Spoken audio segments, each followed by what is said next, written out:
Hello, everyone. Welcome to Dice on Ice. My name is Em, and it's Tuesday, which means Curse of Strahd. Also, Happy New Year to everyone, and hope you all had some very decent holidays, considering the time that we're in. Hopefully, you guys had the best that you can. And nonetheless, we are back with the first Strahd of the new year. And to kick it off, we have a very special guest with us. So Taylor is going to help us ring in the new year in Barovia. So thank you so much for coming in and being willing to help us out, help us tell this very, very happy, absolutely nothing ever goes wrong story where there's sunshine and rainbows all the time. So this episode is called Crucible, and if you'll remember, in the last episode, the players went on their way to find Van Richten, and they, on behest of Strahd, though the players have a little bit of apprehension about carrying out this mission that Strahd has told them, but they are trying to figure out what to do, make some decisions, see which is the best course of action for them. And they eventually made it to the tower, and they found that I believe that they talked to Madame Eva again, that told them to go on the path, that they were on the right path, and to that the path would not lead them quite all the way to Kresk. And they eventually found the tower with Van Richten's wagon on the other side. Most of the characters felt something very odd when they approached the tower. They felt drained, and I believe it was Fell who tried to cast a mage hand that did not form at all, and discovered that perhaps maybe their magic has been a bit depleted. And so they walk in, and as soon as they do, they see all of these fascinating gears and cogs and steam and pipes just coming in and going out of all of the walls and the floors, and even the ceiling of this tower.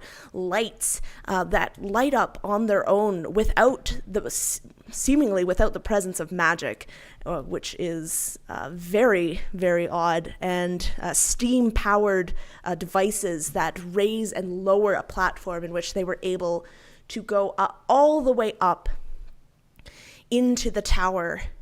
And once they are up, they see a figure hunched over a desk working and writing, and they see the familiar figure of Van Richten working away. And as he straightens up to look around, we're actually going to start from a different perspective. Esmerelda, you approach the tower. A light rain has begun. It's cold, it's damp, but that's not anything new here. The mist seems to roll in, ever encroaching, almost as if they're trying to catch up to you, to your footsteps, as you approach this tower. You had seen the four go into this tower. You were too late. They had reached it before you could get to them. What do you do as you walk up to this door and see that it has been left ajar?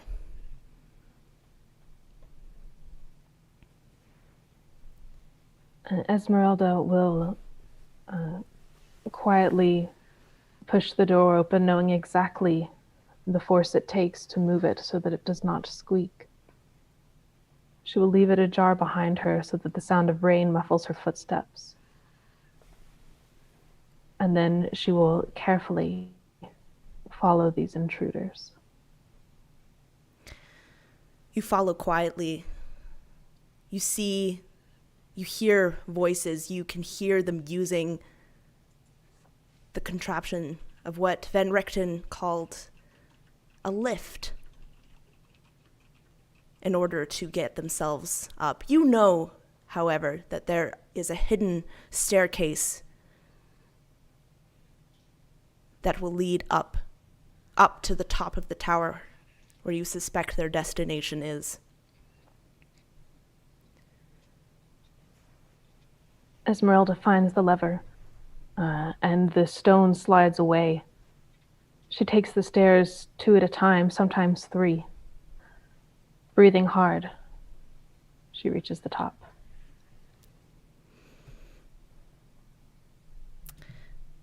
And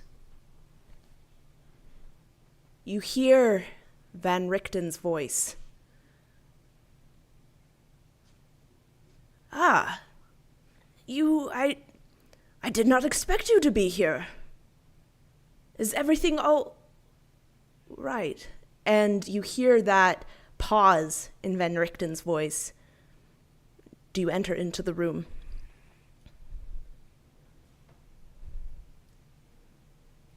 I wait. Van Richten has turned towards the 4 of you. He smiles, but you see there's a leeriness in his gaze. What can I do for you all?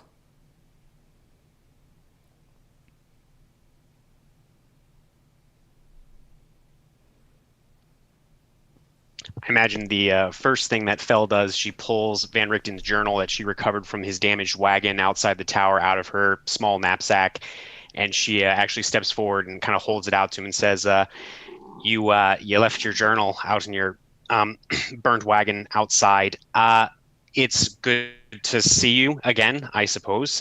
We need to have a conversation, all of us and you. Here, she just sort of thrusts the journal in his general direction, waiting for him to take it. Yeah, Van Richten takes a step forward and kind of laughs sheepishly as he does so. Yes. Well, I had to make a quick escape, as I'm sure you 4 did as well, from Vallaki after well. Did you see what happened? What happened? To Vallaki or your wagon? Yes, Vallaki. What? Suddenly there was screaming and a fire, and the fire just kept growing and screaming, and the vixen. Oh, God, the vixen! And he takes a stumbling step back.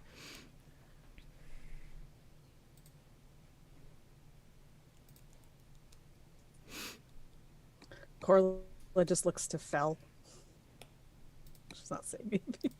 I imagine Fell just shoots her this glare back, and then she clears her throat and says,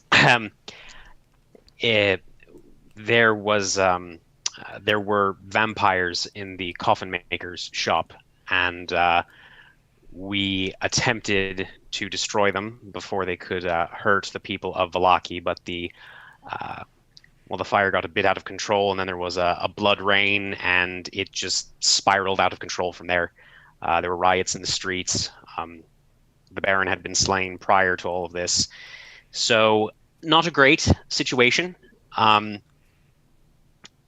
but we made it out, and it seems you did as well. So that's a good thing, I guess. Do you have anything to drink? Tea or something stronger?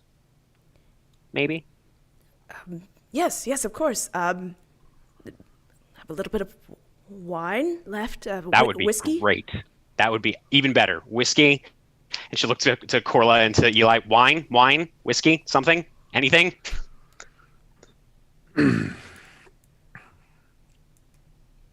Excuse me. Eli is, you notice, having not said anything to this point, is just staring and Van Richten pacing back and forth in an area not very big, maybe within just a few feet, just taking a couple steps to the left and a couple steps to the right. And the whole time moving back and forth, that right hand is resting on the polished wood handle of the pepper box that he wears at his side. Righteous indignation. And the trigger finger is just teasing the leather around the edge. You can, I would say, Fel, probably you more than anybody would just see that tension. And no matter which way he moves in the room, his eyes never leave Van Richten.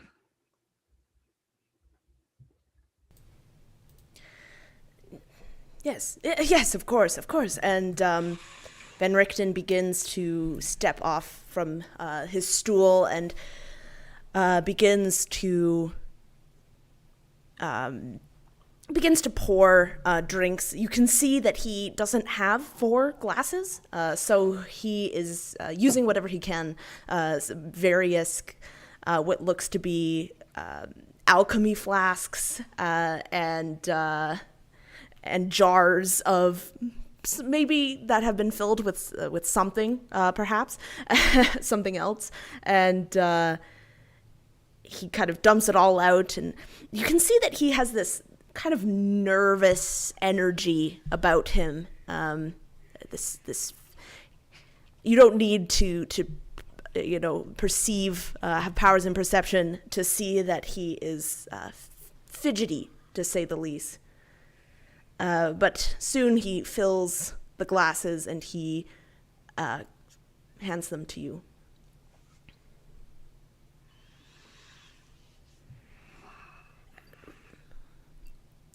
Right. Well, here you all go, and you had something to tell me.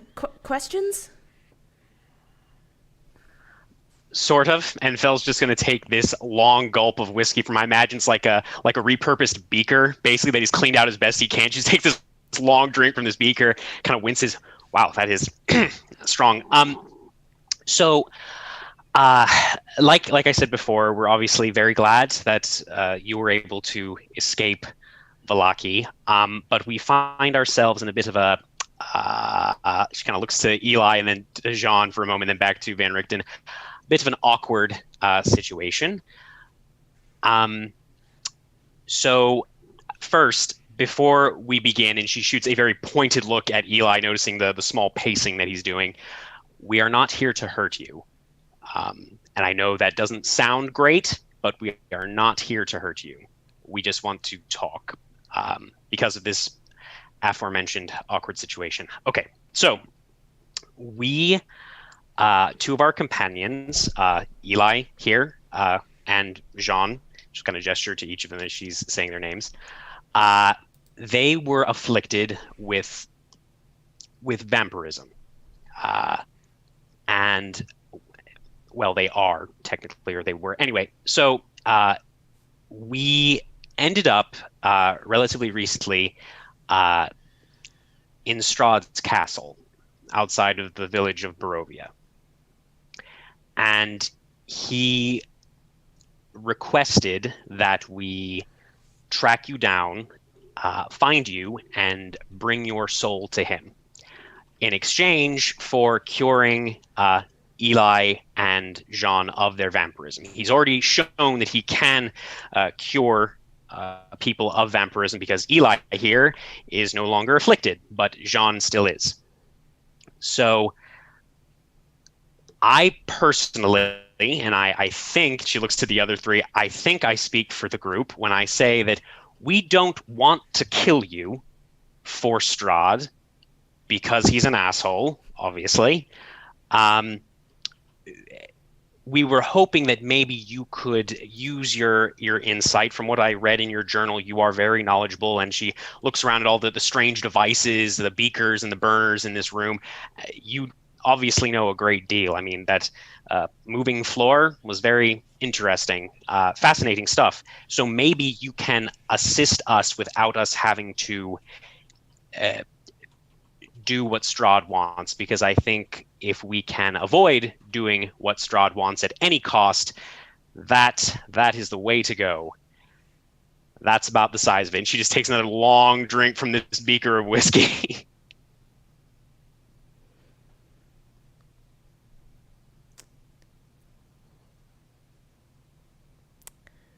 Van Richten pauses for quite a long time and just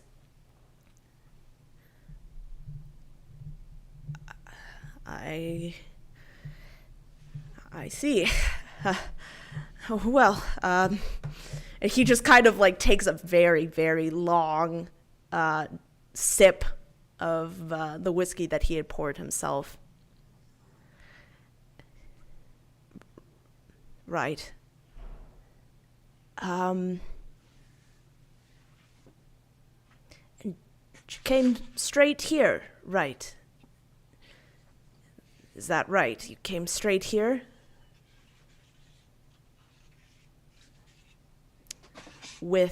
On behest of Strahd, who... Well, we, not to interrupt, we traveled with the Vistani for a time. Specifically, I don't know if you are familiar with her, Madame Ava. She is not especially fond of Strahd, so there's a chance that we were lost in the crowd. We did not, I think, take anything with us from the castle that could potentially allow Strahd to see where we were going. We tried to be circumspect as much as possible, because again, as I stated originally, going to reinforce that. She takes another small sip of whiskey. We're not here to hurt you. We just wanted to find you and see if maybe you could help us. Please. Right. How careful were you with checking your belongings? Did you sleep at the castle?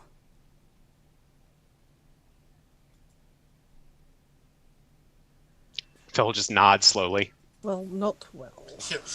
Jean looks at Corla and says, well, one of us didn't.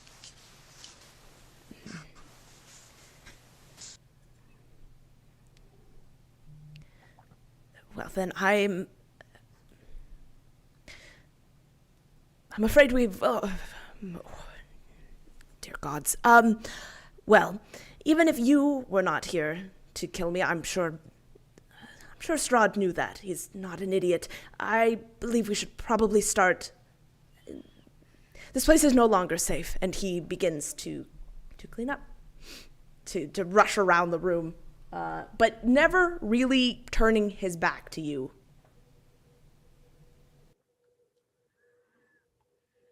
Can we help you pack?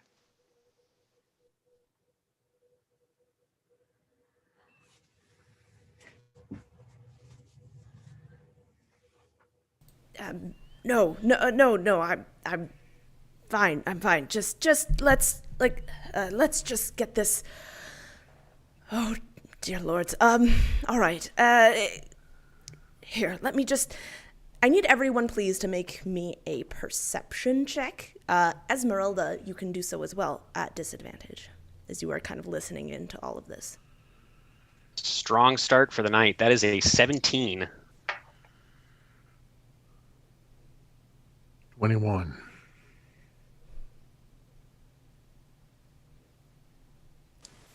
Five. Oh my god, how do I make a perception check on the thing?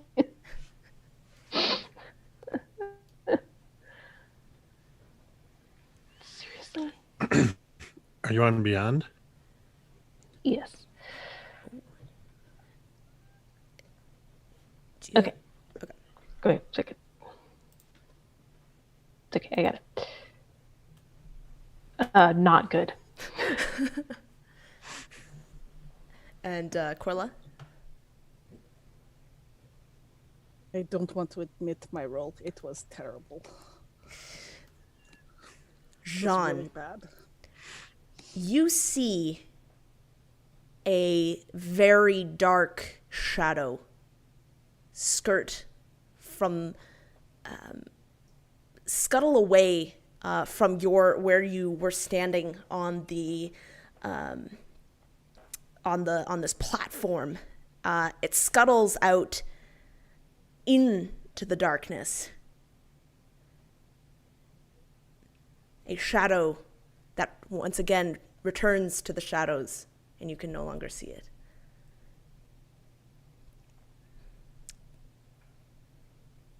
Do you say anything? Well, Van Richten is hurriedly cleaning. I think Jean's looking intently at the spot, trying to see if she can glean what this moving shadow was. It's almost as if as if your eyes are playing tricks on you in some kind of like shadowy dark room. You can just give it a second look, and if nothing moves, again, she'll think it perhaps just a mouse or something. You don't see anything from where it had scuttled into the shadows, but soon you hear the scream of Van Richten as you see a very similar thing to those dark tendrils that had once plagued the St. Andrew's Church. Tendrils like bark, dark, black, suddenly come shooting out from the darkness and bind their way around Van Richten. And he lets out a blood-curdling scream. And I need everyone please to roll initiative for me.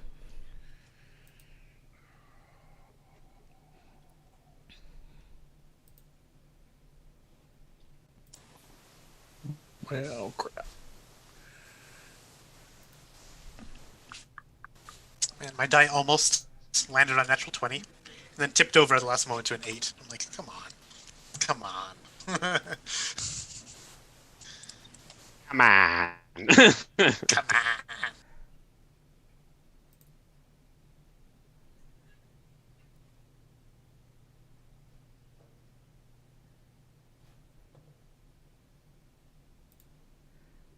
All right. Just give me 1 second to get everyone in.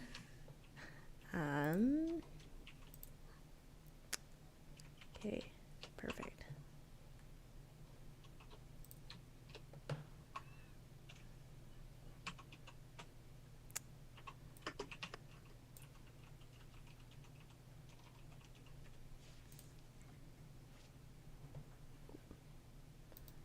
Why that didn't work. I'm trying to use the encounter builder, and it is not bad, but sometimes it's a little slow. Okay. What the heck? Remind me, are we without our magic? Yes. Okay. You will be without any spells. I mean, you can definitely try. Well, as I recall, that affected magic items as well. Mm-hmm. Yes. Because I tried pulling out the sun sword. Okay, just verifying. It's been a month, almost a month since we played. Yeah. Yep. Yeah, perfect. Well, not perfect.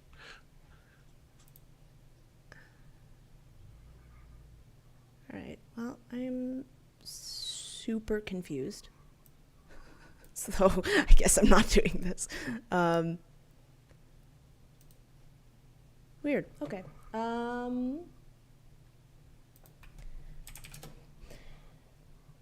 Okay. Let's just do it the good old-fashioned way on pen and paper. Apologies. I was trying to be... I think it's Fel, then Corla, M, and then Esmerelda, then Jean, and then Eli. I believe. Not sure where Van Richten and the spoopy shadows come in.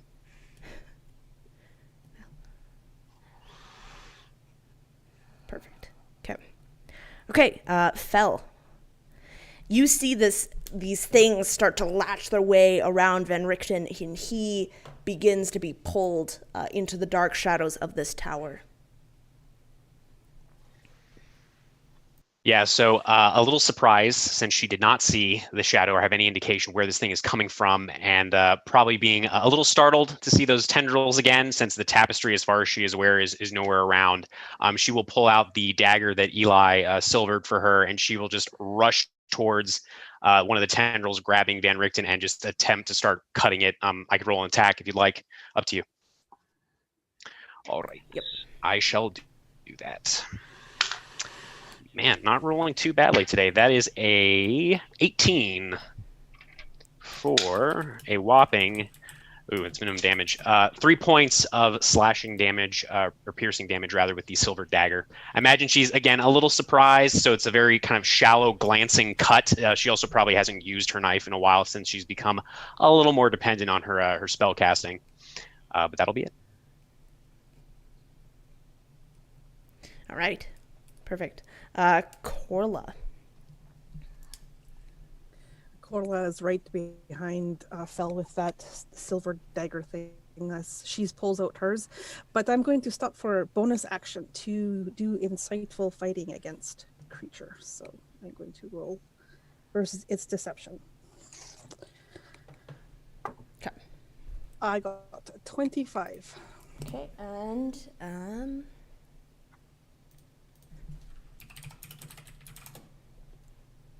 this thing got a 14.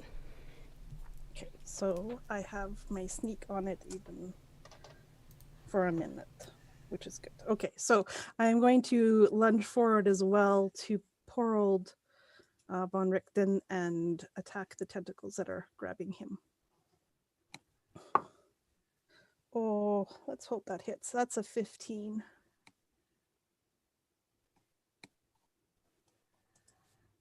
That'll just hit. Perfect. Okay, so daggered and sneak. Okay. Woo!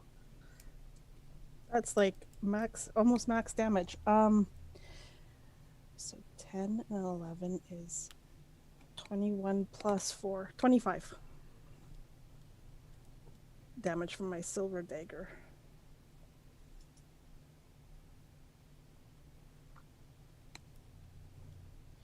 Right.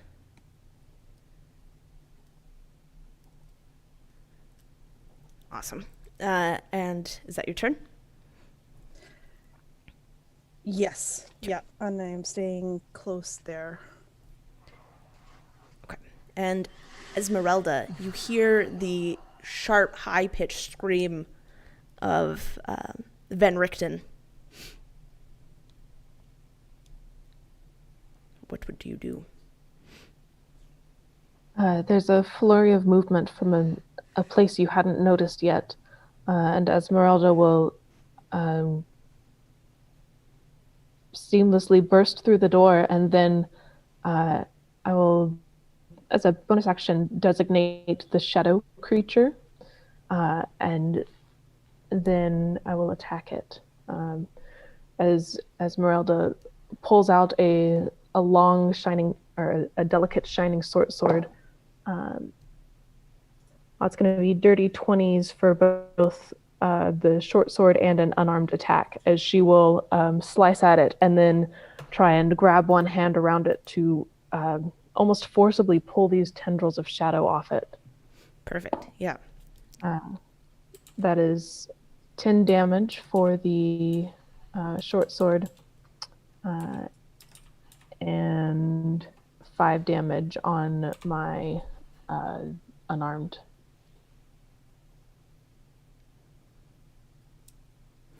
You hear the strangled surprise of Van Richten as he sees you. But it's intelligible. He says something, a word to you, but you can't understand what it is, since this thing has itself wrapped around him, almost covering up his mouth as it's getting as more and more of these tendrils come out and begin to wrap around him.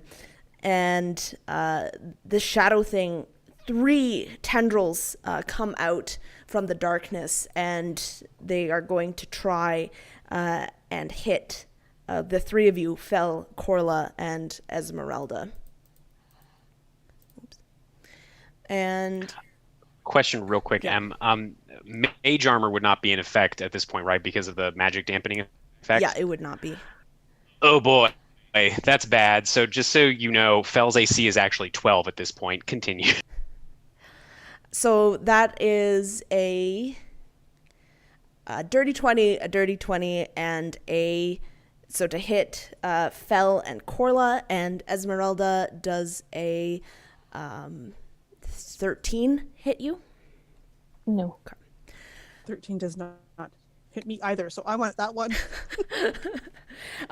Esmeralda, you're able to duck underneath these tendrils. You see them coming, and you're able to just duck underneath. But Fel and Corla are not so lucky, as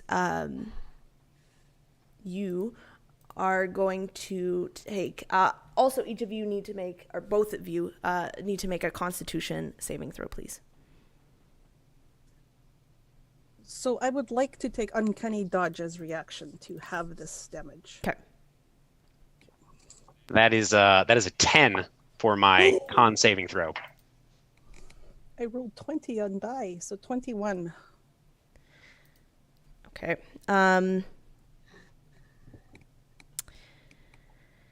Fel, you are poisoned. And as well as you are going to take 19 points of poison damage. And Corla, you are going to take 15, but halved, so 7? No. Yes. Right? It's rounding down. 7 if you round down, 8 if you round up. I think you round down. Yeah. I would like you to round. You, by all means, can round down if you want. We'll just round. But typically damage is rounded up against enemies or against players. Okay. Well, we'll round down, because I think I've been doing that lately for all my games, so we'll just stay consistent. No complaints. All right. And then that brings us to Jean. Jean is feeling a bit weakened right now. The magic that flows through her heart cavity, through her body, is dampened in this place. She feels lethargic here. And she can just barely pull out her war pick that she has as her trusty companion weapon. And will try her best to hew and slash at these tendrils that bind Richten and even her companions now that lash out. So that's going to be 2 attacks I can make, but not very competently, as I get a 14 to hit. That will not hit. And then a 10 to hit. Neither of those will hit. Yeah. So I think she's just feeling a bit lethargic from this and can do no other things. All right. And then that'll bring us to Eli. Well, as soon as things started to go sideways, Eli would have pulled out Righteous Indignation and immediately had it pointing. But then this new person enters out of nowhere. And now for this first few seconds of this fight, he's just wavering back and forth. He's at Von Richten. He's at this new woman that's entered in. He's looking at the shadows. Anybody that has an ear to hear would just hear, who in the hell is she? And reluctantly, since these things are attacking his allies, Eli is going to take a couple shots at the shadow. So was Fell targeted on one of those? Yes. Yep. Yeah, that's the first thing he's going for then. Okay. So I'll take a shot. Let's see, digital dice or real dice? Let's start with real dice. Don't betray me. It's a 19 on the die, which means that's a 27 to hit. That hits. And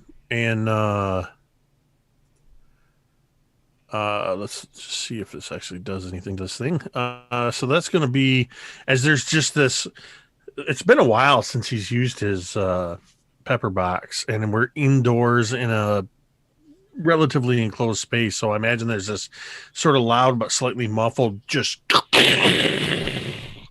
and a gout of flame as the bullet shoots across. Max damage, 13 points of piercing damage from the first shot. Okay. And then pulling the trigger again against this thing, and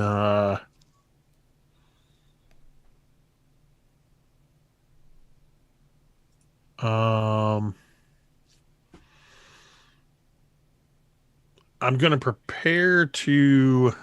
I don't know if I have to do it ahead of time. Yeah, I'm gonna use one of my trick shots, Adept Marksman, to get a dead eye shot on it, which will give me advantage on this shot. Yep. So as I take this shot, now that I've hit it with advantage, that is a natural 20. Woohoo. Rolled a 13 and a crit. You do crits the same way that I do? Yes. Yep. Max, then... Max and roll. Yep. Okay. So that'll be 13 plus... Where'd that D10 go? 13... Oh, 21 points of damage on the second shot. Nice. As there's just this next... Is this thing still up? Yeah. Yep. Action search. Okay. I can't remember if I got 5 or 6 shots in this thing, but we're about to find out. I got 6 shots in there. Okay. Because I'm going to take 2 more shots with this action surge. I'm going to do another Deadeye shot for advantage on this shot. Oh, good. Because I rolled a 4 and a 13. So that's a 21 to hit. That hits. That's only going to do 4 points of damage. That was minimum damage. And the final shot is probably, well, we'll see. It's going to be an 11 to hit. That does not hit. All right. So, yeah, there's just been these just 4 rapid explosions. At this point, I imagine Eli has just got this halo of blue smoke sort of swirling around him from these 4 shots. Well, I've pretty much exhausted all I can do. I'm going to hold my ground since I'm at range. But yeah, that's my turn. I imagine that you shoot these tendrils and they look pretty weak. Like as you hit them, they fall to the ground, but more seem to take their place, more and more. And Van Richten, you see that he tries to struggle out from these binds that continue to they look like they're getting tighter and tighter, and you begin to see some black veins begin to rise up on Van Richten's face as you see some sort of poison that you had felt is beginning to infect Van Richten. And that brings us back to you, Fel. So is she grappled at all, or no? She's just poisoned. Yeah. Because of the tentacles. Okay, cool. Yeah, so I imagine after this barrage of shots from Eli, between the ringing in her ears and sort of that like sickly, like warm feeling from the poison that's starting to spread throughout her slender frame, Fel kind of staggers back a little bit. She'll use the disengage action to kind of put some distance between her and these tentacles. She looks incredibly rough. I imagine her already pale face is several shades paler. And as she kind of moves back sort of beside Eli, she just quietly says, her breathing a little ragged, just, we've got to help him get out and then get out of here. And barely even paying attention to this new arrival, she's just going to chunk her dagger at the tentacles. If she is within range, let me roll for that. Well, that is a natural 1. So I imagine the dagger is just, it almost feels too heavy in her hands as her limbs are shaking from the poison. It just kind of clatters noisily to the floor of the tower, and she just kind of stares at it and says, well, shit. And that is going to be it for her.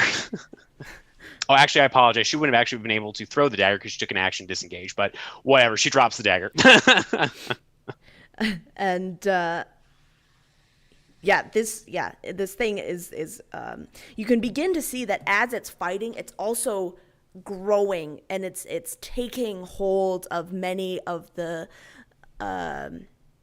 tables and the glasses, and it's beginning to envelop this whole workspace that Van Richten has been had previously been working at Korla.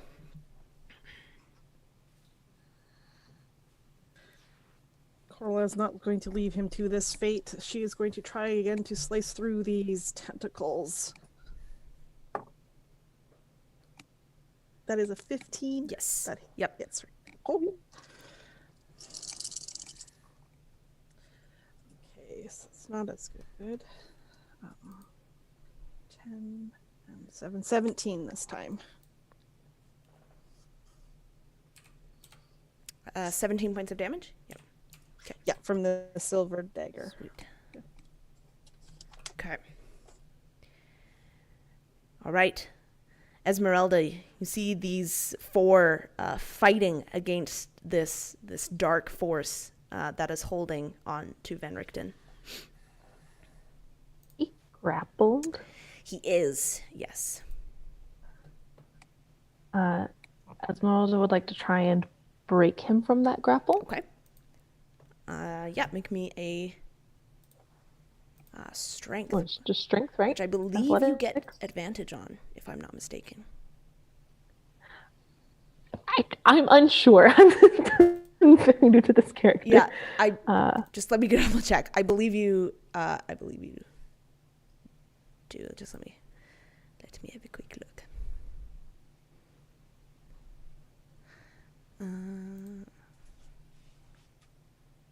Yes, you do get advantage on this. Okay. Yeah.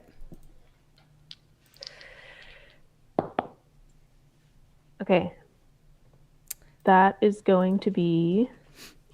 This thing got a 19. Oh my god. I'm so close. Math. 17. You try, and you think you can feel some give. You're just there. You're almost there. As you pull on this, you can feel even some of the tendrils begin to snap and recoil, as this thing is pretty weak, but it still manages to hold firm. Yeah, she's like grabbing on to Van Richten and like shouting, "Fight it, old man!" And this shadow comes out. It's going to retaliate against you, Esmeralda, as well as Jean and Fel. And against Fel and Esmeralda, it gets a 20 and a 26. Against Jean, it gets a 9, which I assume does not hit. Does it have reach of some kind? Em? Yeah, yep. It has, Okay, cool.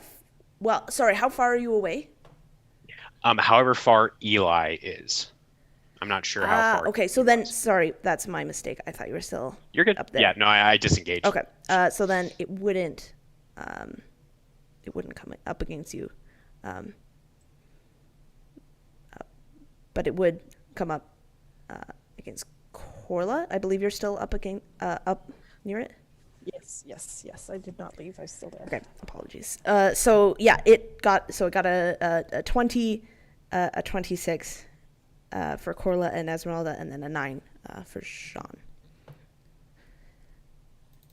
So, Corla, you are going to take 11 points. I'm also going to uncanny dodge again to take half. Esmeralda, you are going to take 13 points, and you have to roll a Constitution check for me, please. And John, you do not get hit. Do I have to make another Constitution? No, you or do am not. I good now You're good. then? Yeah. 11. All right. You are going to also be poisoned. And then that brings us to Jean. You are able to dodge this thing and do a counterattack. And she will attempt to do so with that trusty war pick in hand. Mm-hmm. All right. That's going to be a 21 to hit. Oh, yeah. Yep. And then a 14, which she said misses. So, Mm-hmm. the 21 is going to be 11 points of piercing damage. I'm making sure that's not anything magical here. No, 11 points of silvered piercing damage, if that matters. Okay. All right. And that's my turn. Eli, this thing looks very bad. Almost all of the tendrils around Van Richten have fallen away, and you can see that he is bleeding pretty bad, a mixture of blood and this poisonous ooze that is just flowing from his body.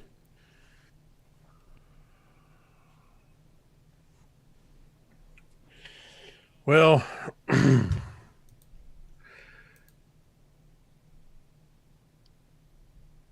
I think just seeing the way this thing is behaving, and it's literally made of darkness. I'm gonna reach into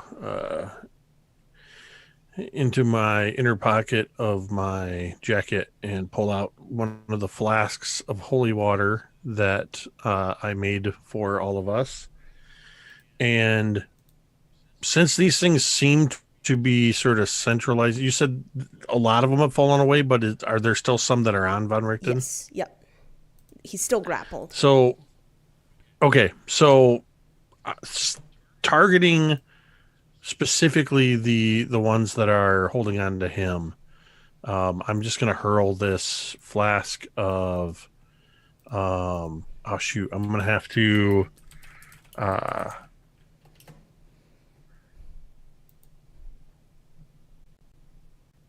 you know what? I'm just going to run up to him, because if I throw it, I have to make an attack. If I run up to him, I can just open it and spray it on him. Mm-hmm. Oh no, in either case, you have to make a ranged attack. Okay. So I'm going to make a ranged attack. Okay. I don't know which die to use. Here we go. Well, that is a 14 on the die, so that's a 17 total That to hits. hit. Yep. So the thing is going to take 2d6, which is a 7. It was really holy water. It was holier than thou water. It's going to take 7 points of radiant damage if it's an undead or a fiend. Yeah, you can describe to me how you kill this thing. Oh. So as I sort of just take a couple steps forward and just reach into my pocket and pull out this flask, not even looking at it, just knowing it's there and what it is, aiming right for Van Richten center mass, and just chuck this bottle, and sort of in between everybody it hits, and there's this very pale in comparison to the thunderous shots of the hand cannon. But this glass breaks and water sort of sprays over Van Richten. Everywhere it touches on this tendril, it seems to just turn into light, and that just it moves like flash paper through these tendrils, and just until it just in a flash of white light is gone. the tendrils retreat, you see that where this thing had grown and taken over now recedes and retreats, though it leaves everything in this poisonous sludge, almost corrosive, as it leaks through the table, through these flasks, and Van Richten slumps down to the floor, and you're out of combat.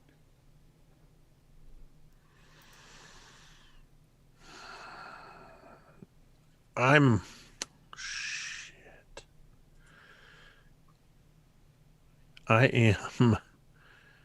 immediately going to holster my weapon and come running up to everybody. And first, Fell's right next to me. I'm just going to grab her by the arm. You all right? I don't know. I don't really feel too great. And again, you just see she is visibly paler than she normally is. I think some of that nastiness might have, I don't know, gotten in me. She kind of like gags once or twice. But I'll live, I think.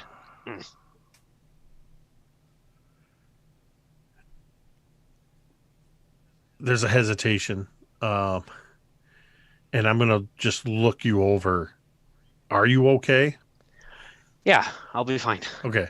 Yeah. Not visibly bleeding terribly or broken bones or anything? If you were to put a percentage on it, she's about at 50% right now, you would guess. And poisoned. But she is putting a brave face on because that's what she does. So still with a hand on Fell's arm, I kind of look back at where Van Richten slumped over. And I don't know if this is going to work or not. I'm not expecting it to, but I got to try. As I'm going to attempt to cast Cure Wounds on Fell. You cannot. You begin... Everything feels okay as you, like it normally does, but then there's that hollow emptiness. And you do not. And Fell would just feel me gripping her arm a little bit tighter and staring into her eyes for an uncomfortably long moment.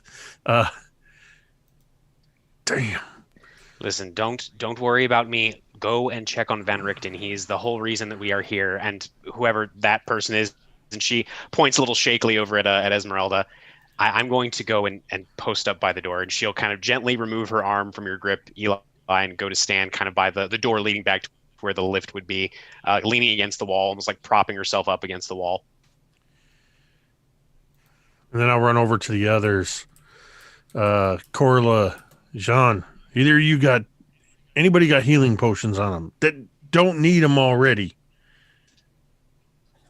If you're wounded, you're going to need it yourself. You!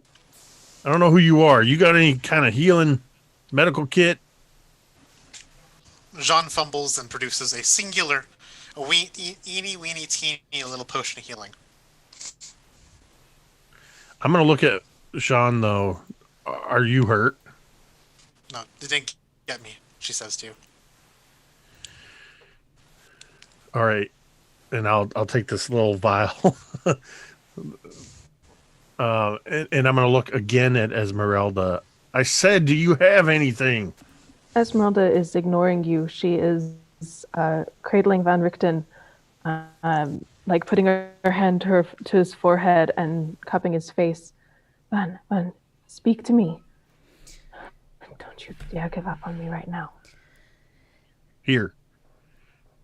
And I just kind of, I don't take him out of your grasp or anything, but I just sort of kneel down and you'll hear that slight popping of a cork out of the vial as I have this little potion of healing. I'm going to hold it up to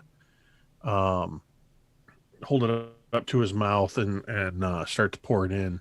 She will grab it from your hand and smell it first. It's healing potion. If I was going to poison him, I'd have shot him instead. It'd be a lot quicker. She'll hand it back. All right. I'm going to administer the healing potion to Von Richten, that's going to be 9 points of healing.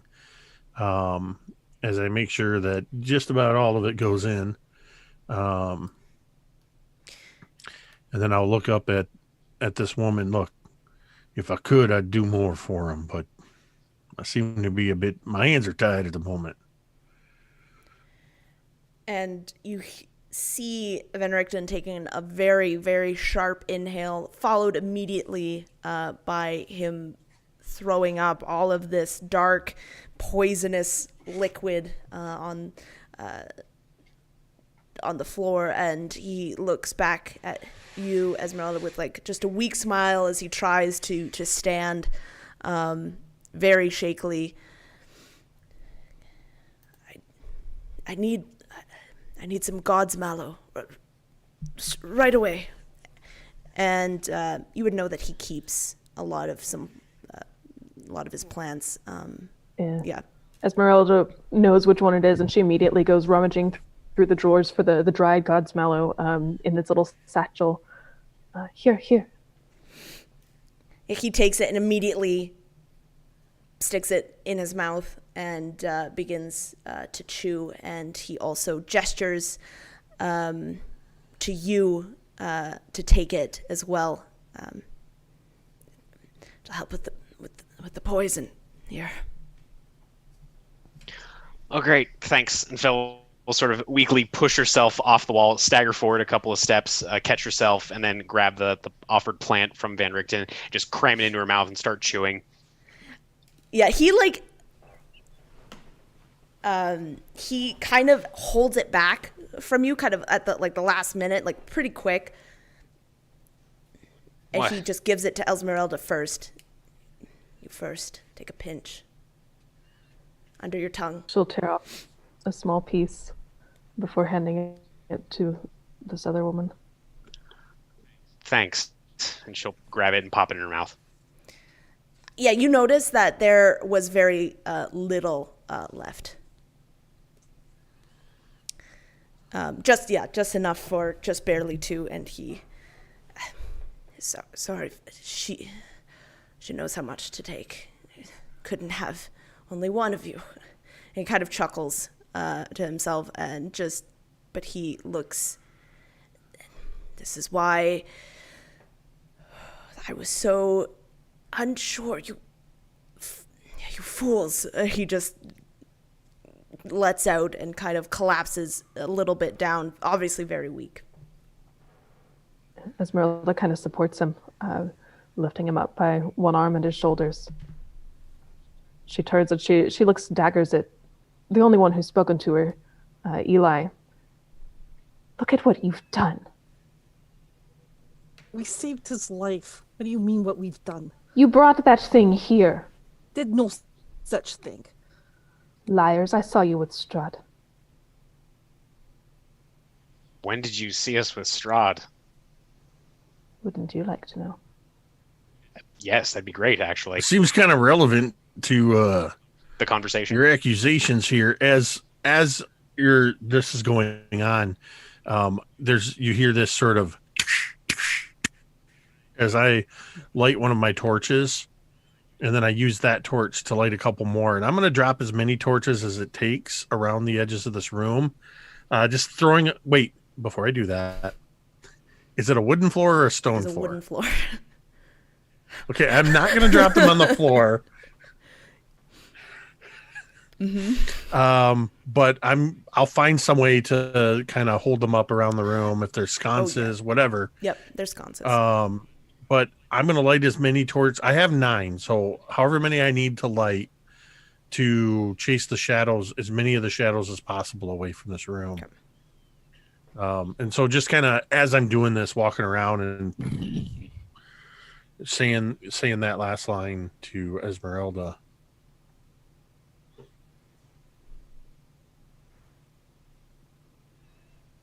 I saw the destruction. I knew it must be Strahd. I snuck to his castle, and that was when I saw you. His guest. And then you bring this here.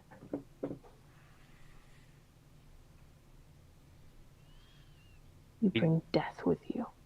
We did not bring it intentionally. If we had known this would happen, we would not have come here. You bring curses with you. Not intentionally. Yes.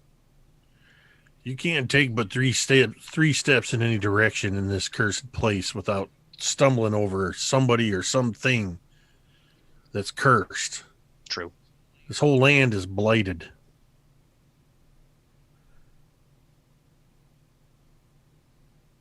And do you think bringing that here is helping? Again, not exactly certain that we brought that here. It seems as though it may have already been here. We brought our own shadows with us, but more of the metaphorical kind. And if you were at Strahd's castle, you could have very well have just brought it here yourself. I did True not enough. stay the night, and I am smart enough to know to be careful with my things and check them for dark magics.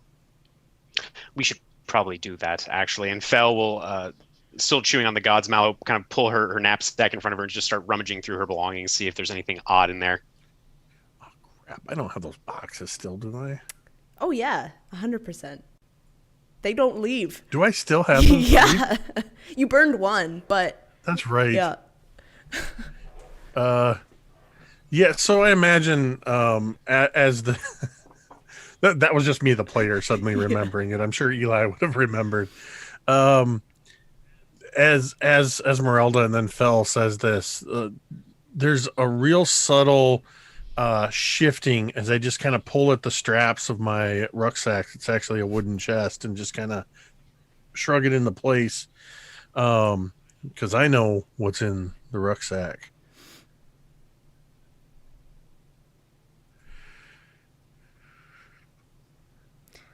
Look, there's still a question lingering in the air here that we know who Von Richten is, but as far as I can tell, looking at my companions, ain't nobody know who in the hells you are.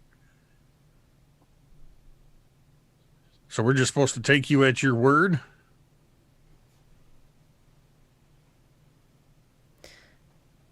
As you hear this weak croak of a voice, Esmerelda is like me, a hunter, a very good one, very adept one as well.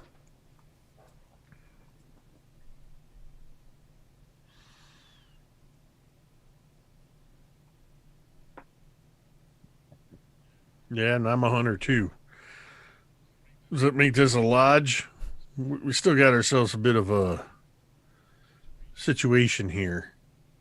First of all, how do we know that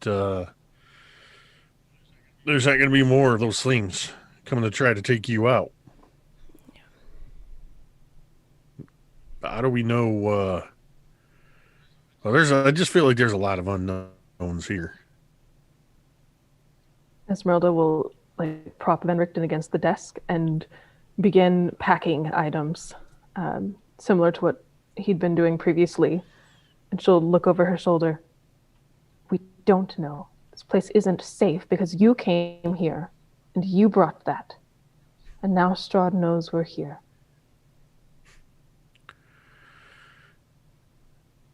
You think Strahd didn't already know he was here? Why do you think there's no magic here? That makes sense. That makes sense, actually.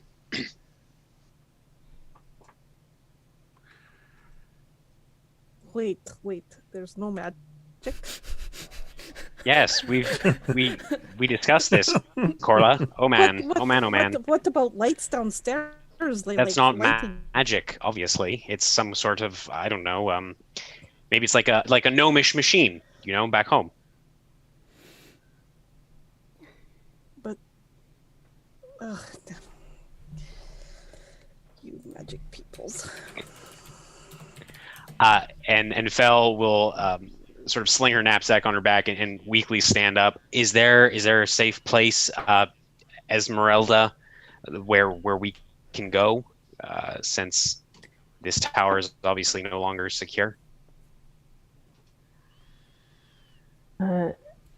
Esmeralda looks over at you, and you notice that she's busy opening a compartment on a prosthetic leg that she's got. Oh. And she stuffs a piece of paper inside that's neatly folded and closes it back. And you see this this prosthetic leg has all kinds of compartments and joints within it. And it looks, if not magical, then certainly like one of Van Richten's inventions. Maybe. You might notice Eli cock an eyebrow up. And I imagine, because you said you had to like pull a pant leg up or something to do that, or was it exposed artificial leg? It's exposed, but she has a rather long cloak, so it was not immediately noticeable in the chaos prior. So I just imagine this moment of where you kind of do this and you're reaching down and putting something in this leg, and Eli's staring much longer than he should, and he kind of looks up at you and sees that you see him looking, and just kind of gets caught looking like, but he's like, it's more of a look of like what you see, appreciation of the Wait, what'd you say? Like what you see? Oh, I do. It looks very, very what's the word? Useful. It's a leg that's actually a wooden chest in a sense. More than that. Handy. She'll like slide something It is. aside, and you see a dagger, like stowed away. Where did you get such? I think thing? at that you would see Eli just kind of reach back, and on his wooden chest, he kind of with his thumb grabs a little leather slot, and just a side of the wooden chest goes like this, and he holds his hand out as 4 bullets are dispensed into his hand, and when he releases it, it just closes back up, and he's just very pointedly reloading. As there's apparently a contraption measuring contest going on. Measure your contraptions later. Is there a safe place we can go after we leave the tower? She'll kind of look from Esmeralda to Van Richten. Does anybody have any thoughts on this? Because obviously this place is not safe. Well, we were going to be traveling north. I suppose now's as good a time as any.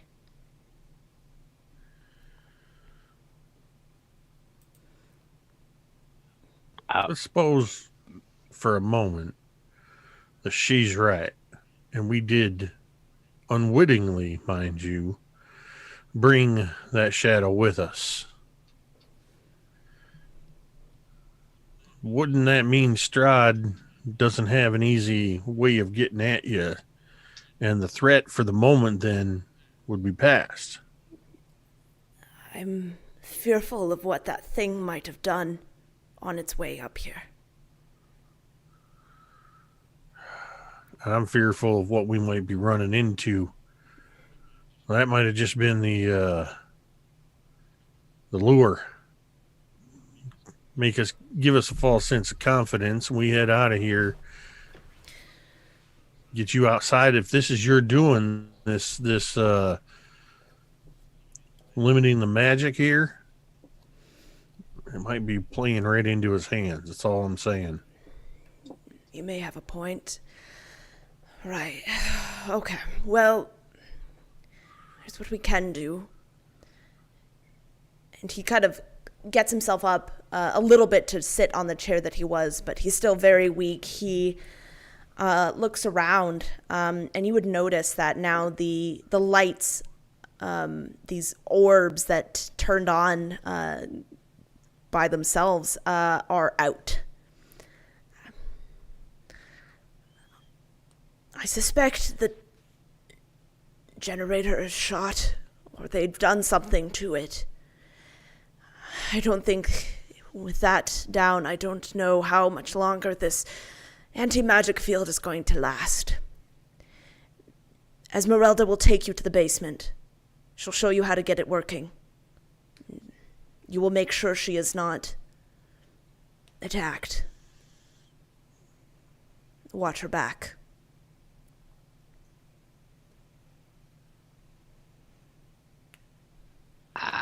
I hate to be a little mercenary about this, since it is also our well-being at stake, obviously, but if we help you with this, will you potentially share what you know about possible cures for vampirism and she'll gesture to Jean. Our friend has been afflicted for some time. It's the whole reason that we came here to a certain extent. Obviously, again, not here to kill you. It's just... I thought you said there was 2. Well, Strahd cured Eli, as far as we are aware.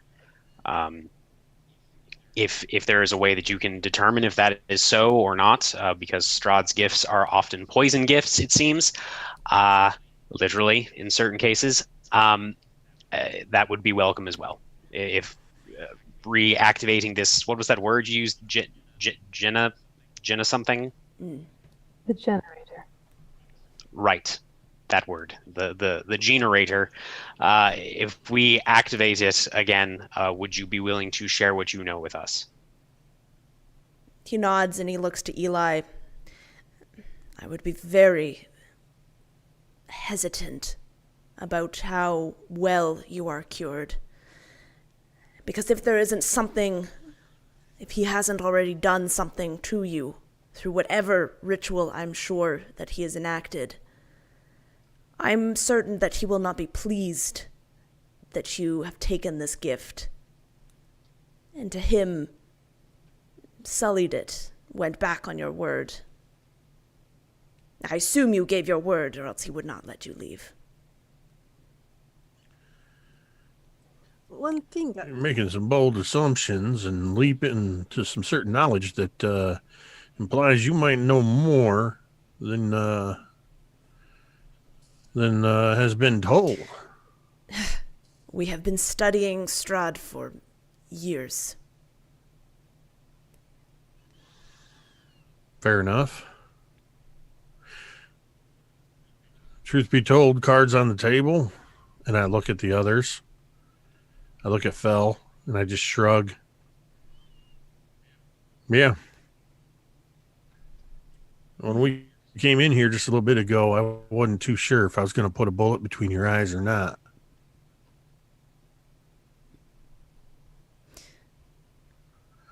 But in the heat of the moment, it seems that, well, I guess Shantae is still guiding me to some degree. And do you want to trust them? I fear we do not have a choice at this moment. Well, it is obvious that Strahd did not trust us, because if he put such thing in here and with us to bring here, then he did not believe that we would kill you. Oh, are your feelings hurt that the vampire didn't believe you? Not at all. I'm just saying that obviously he doesn't believe we would, so why would you think that we would not? You are much smarter than him. Are you not? And he didn't trust you, so why should we? Because obviously we are not on his side. Also, Strahd is a bastard. Let's be real. Anyway, let's go down to this thing and get this taken care of sooner rather than later. We can talk on the way down. Yeah? Is it really necessary that we all go down to the basement? Esmeralda will point at Eli. You can help me. And she points at Corla and Jean. She's like, you two will watch the shadows. You stay. Listen, if it's all the same to you, we'll make our own decisions about what we're going to do amongst ourselves. Corla, Jean, watch the shadows. Phil, why don't you stay up here with Von Richten, and I'll go with Esmeralda. Phil just shakes her head and says, "Are you sure?" I was going to suggest that anyway. Well, that's not... just be careful, Listen. right? Listen, Phil, without your magic, you are useless. So What? just That is I wasn't going to say incredibly that out loud, hurtful, but Corla. No, just look, just be careful, all right? Don't go pulling any strange levers like you do, please. be all right. And I look at Esmeralda and lead the way. Oh, wait, before you go, and Fella's going to rummage in her knapsack and she'll pull out the wine bottle that's half filled with holy water, and she's just gonna thrust it into your hands, Eli. Take this. Just yeah. All right. Right. Yeah. All right. And then I'll go with Esmeralda. Okay. And Van Richten, he looks at the three of you who are kind of left up here. Actually, Jean and Corla, are you going to go like to the main floor and watch out for whatever might be there, or like other floors? Or are you staying on this floor?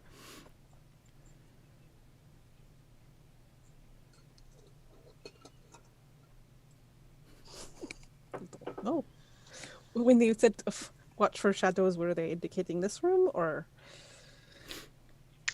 It might be a good idea to maybe have the two of you on sort of the main level, just so if anything looks like it's on its way up, you can do something. Because obviously, by the time it gets up to where Van Richten and I are, she very pointedly looks at Corla. I'm basically useless, so there won't be much to do at that point. So maybe go to the main level. Yeah. You always were a smart one. You know, I have brilliant ideas most of the time. Now get out of here. Right. So the four of you stand on the lift and start. Well, actually, never mind.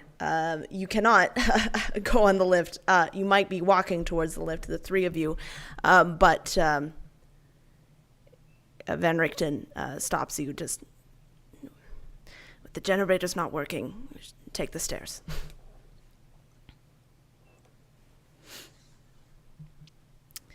This way.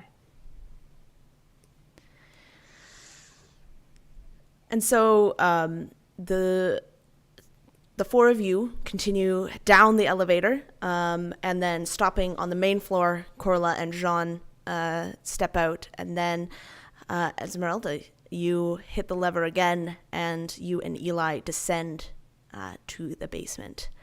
And we are going to take a very small break at this point.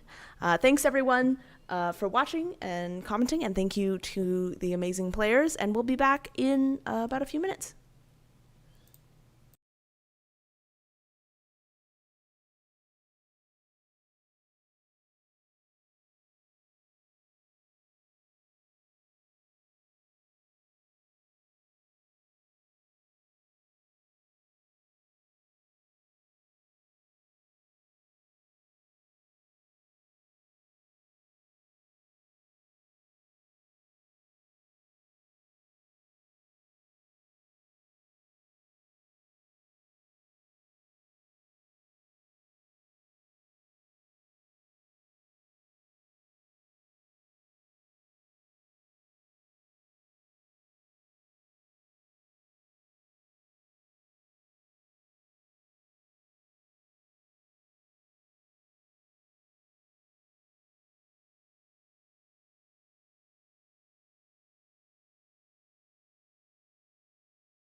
All right, and we're back. Fel, you are upstairs with Van Richten as he begins to write in his journal. After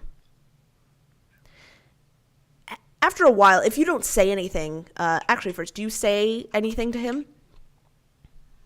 I mean, I imagine she would just watch him to make sure he is doing all right and not, preparing some weird mixture that's going to, murder her. But after she realizes that he's just writing in his journal, I imagine, like we were talking about on the break, at some point the gears would kind of click in her head. I imagine she's still sort of recovering from the poison, that Eli is going down to some basement with this random person, and he's completely by himself apart from this individual, and she kind of stops for a moment, and then I imagine Van Richten would just quietly hear her say under her breath, "What a stupid fucking idea." And she'll just sort of like be hovering by the doorway leading down to I guess the lift, like sort of chamber or whatever, just to hear if Corla or Jean call out, or there's any signs of battle or anything, so that she can potentially go down and assist, but otherwise she wouldn't say anything. Yeah, I think after a while, Van Richten would just pause. I have to ask, what in the nine hells possessed you to go to Strahd's castle as his guests? We didn't really have a choice. We were basically herded by rabid wolves under his control. They effectively blocked the path. I mean, and she pauses for a moment, frowning. I wanted to try and fight them off, but the others didn't quite see things the same way, and I understand. I mean, he probably had other servants he could have sent after us that were smarter and more dangerous than just wolves. So I understand. It's just, I agree. Honestly, I wish we had not done it, but I don't think we had much of a choice, unfortunately. You are gaining too much of his attention, I think, for your own good and for the safety, for the amount of safety that you have against him is quite horrendous. Yes. I mean, to be fair, he offered us these awful, disgusting, undead horses to ride, which we declined because, they were probably spies for Strahd or serving Strahd in some way. We are getting progressively better at not making shitty decisions. It's just, it's a bit of a learning curve here in Barovia. Everyone is trying to either kill you or works for Strahd. So you're a refreshing breath of fresh air, I guess. How long does it normally take for the generator to be activated? Is that a lengthy process or a very simple one? Well, Just curious, this tower is amazing. Right. It depends on how much damage there is, if there is any damage, and I'm sure Esmerelda will know what to do when they get there. Question, Em, was Esmeralda mentioned at all in the journal, like the little bits and pieces that Fel was able to read? No, nothing that you were. I believe you only read like a very, very recent, basically his like death wish note, and Gotcha. there was no mention. His death note? No. Gotcha. Yeah. So she'll look up at him, and again, just kind of leaning up against the door leading out of this part of the tower, she'll say, I noticed there was no, at least in a little bit I read of your journal, there's no mention of Esmeralda there in your logbook. Is she a new companion, I guess? No, of course not. It wouldn't really make much sense if I died and then it went into the wrong hands, and now I've just doubted our best chance against Strahd. Fair. Maybe don't leave your journal out of your, care, like outside in a wagon in the future. It's a bit difficult when your wagon's on fire. Fair enough. You just have an answer for everything, don't you? So I guess another question. You mentioned in your journal that you had a son or a daughter that was taken by a vampire. Is that so? And he nods, Yes, it was many, many years ago. And that's funny enough, that's why I'm here. What do you mean? Well, it's a very, very long story, but originally I did not come here for Strahd. You came here for this other Yes, vampire. I followed him here, in fact. Do you happen to know this other vampire's name? Yes. Why? And he kind of pauses. Just curiosity. I'm a very curious person. Right. Well, his name is Elwyn. I haven't seen him for many years. Oh, really? He kind of looks like, yeah. Yeah, I imagine Fel kind of like bites her lip very hard. She's like, oh, that's interesting. Kind of raises his eyebrow. It's quite a reaction. Well, sure. I mean, Elwyn is a very beautiful name for such a horrible thing. You haven't come across him, have you? I mean,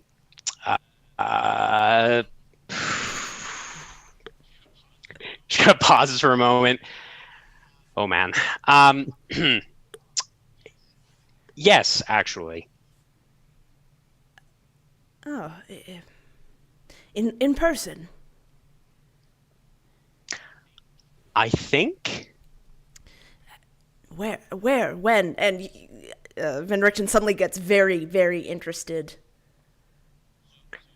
So how about this? Again, not trying to be a mercenary adventurer, sellsword, whatever you want to call it. I will tell you these things if you, I guess, tell us whatever you can about curing Jean and Eli. Does that sound like a deal? If we survive all this craziness, I mean, we're gonna have to turn the generator on anyway, so it's not really a much of a bargaining chip. But this information is right. Clearly, it's important to you. I don't like doing it, but. She kind of stops for a moment and then glances out the door and then back to Van Richten. I would very much like to make sure that Eli is okay. And like I said before, all of Strahd's gifts are poison. So I would very much like to make sure that he is all right. And I am more than happy to tell you whatever you want to know, but I just want to make sure he's all right. And Jean too, of course. Van Richten takes in a deep inhale, obviously disappointed at this, and maybe narrows his eyes a bit. Very well. And he turns back without another word to write in his journal. Right. I imagine she just sort of shakes her head and just mutters under her breath, always making new friends here in Barovia. She's gonna look out the door and just kind of again straining to hear any sounds of battle or stress coming from Jean or Corla down on the main level. And meanwhile, we're going to pan down through the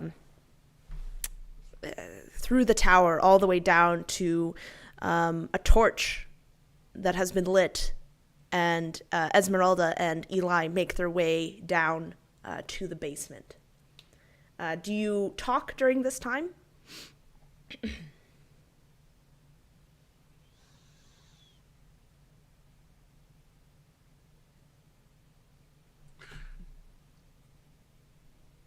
No. No.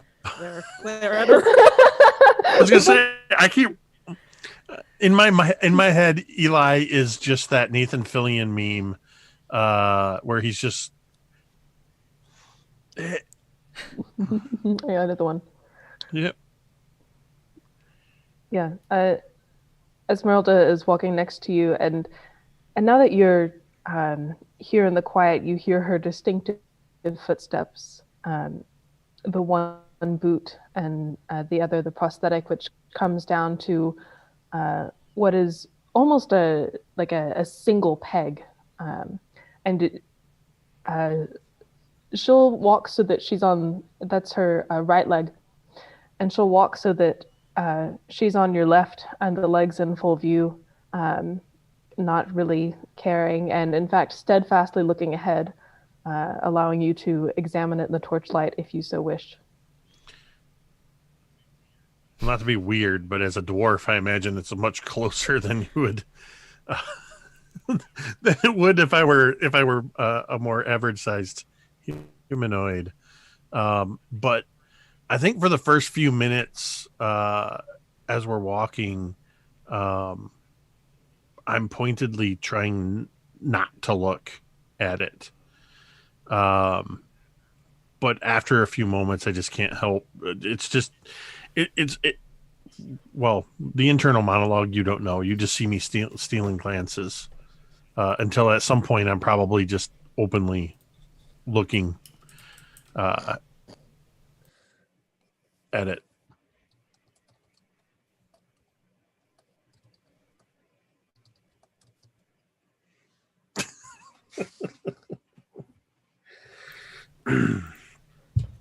All right, I gotta ask. So Von Richten make that thing for you? With my input and help.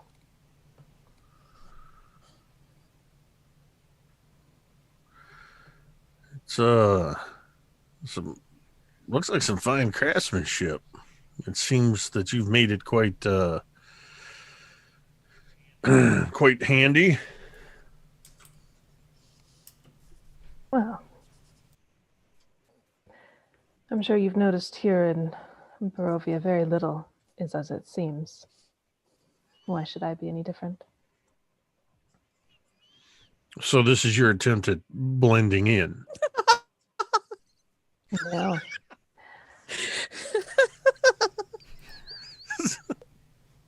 This is Sorry, Karen's giggle got me. This is my badge of honor. I have survived many things, this included.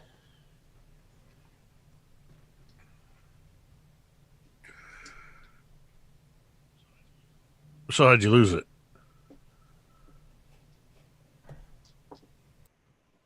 That's a story best told over around a fire and with a drink. Not here. Fair enough.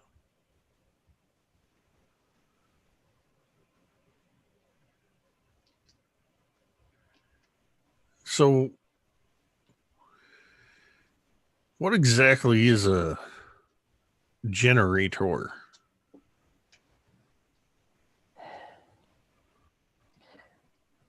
It's almost like if you could put some sort of magic and keep it and capture it in a bottle, and then you can use it for things.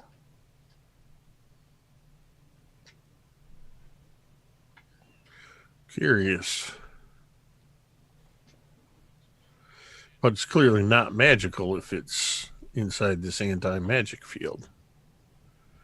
Yet it allows you to continue to do and see things without magic.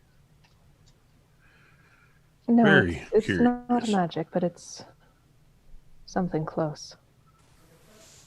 It's like a furnace. You'll notice as you're walking that Esmeralda seems to be taking your measure, like looking carefully, watching your gait and your hands. She is like watching your neck very carefully.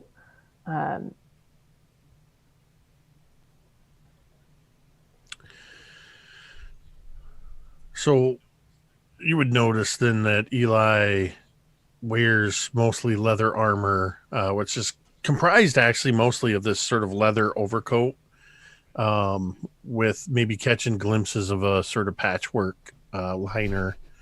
And ever since the encounter upstairs, the right side of this overcoat has been, which is on the inside between us, has been sort of pushed back, leaving his holster with his very large pepper box, a large metal and wood, very decorative. You would have seen just filigree all over the metal, and it's a single construction with 6 barrels that sort of rotate as he shoots. And he's kept that open and tends to, as the right hand swings, occasionally it sort of grazes the handle, lingers for a moment, just always at the ready. And I'm just curious.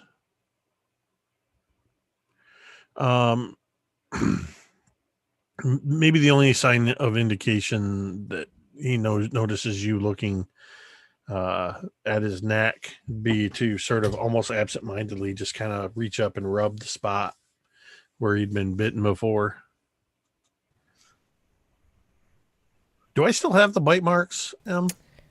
No. Okay. Once you were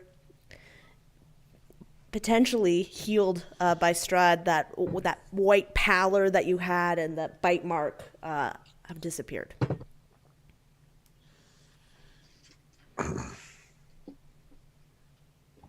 Yeah. When they get to the generator room, Esmeralda will point for you to place the torch in one of the sconces, and then set about pulling a few items from her cloak, the tools, a bit of wire, a few things here and there. And as you place the torch, you turn around and she's very close to you. And she's kind of like knelt down, and she'll put a hand on your shoulder and kind of look at your neck where you were rubbing. That where it was? Yeah. It was there. It's not anymore. She'll like lift her hand. May I?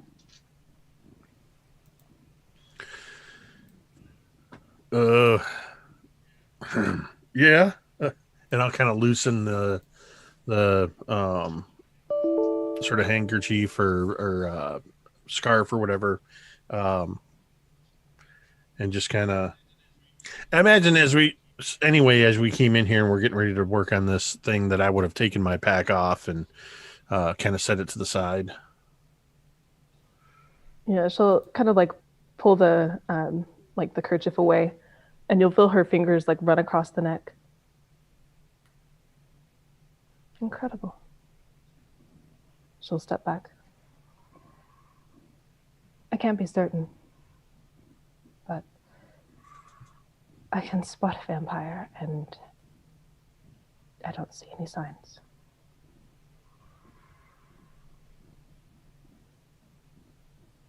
I don't know if it will last, but for now, you're not afflicted. Right. Well, that's good. So, what do we got to do with this generator here? This thing running. You need any? What can I do? And I'll reach over to my pack and just pull open one of the, this down in the lower right corner, and just kind of pull open a drawer, flip a leather latch out of the way, and pull the drawer open, and pull out my own bundle wrapped in leather, and just undo it, and just kind of unroll this like foot long set of tinker's tools. Esmeralda's like, oh, I like those. Very finely crafted. Well, Here, you'll need that one and that one. And here, take this wire. And she'll start giving instructions, and they'll begin to repair the generator. Yeah, once you get a closer look, Esmeralda, at the generator, you see that Van Richten was right. It looks like it has been tampered with. You can see remnants of that poisonous ichor from those tendrils, and some of the wiring and some of the pipes for the steam have been destroyed. Nothing you can't fix, but it will take some time. Yeah, she'll like take off her long cloak and push her sleeves up, and go to whatever sort of breaker I assume there is, and kind of turn it off. And then she'll carefully put her hair up. We're going to be here a little while.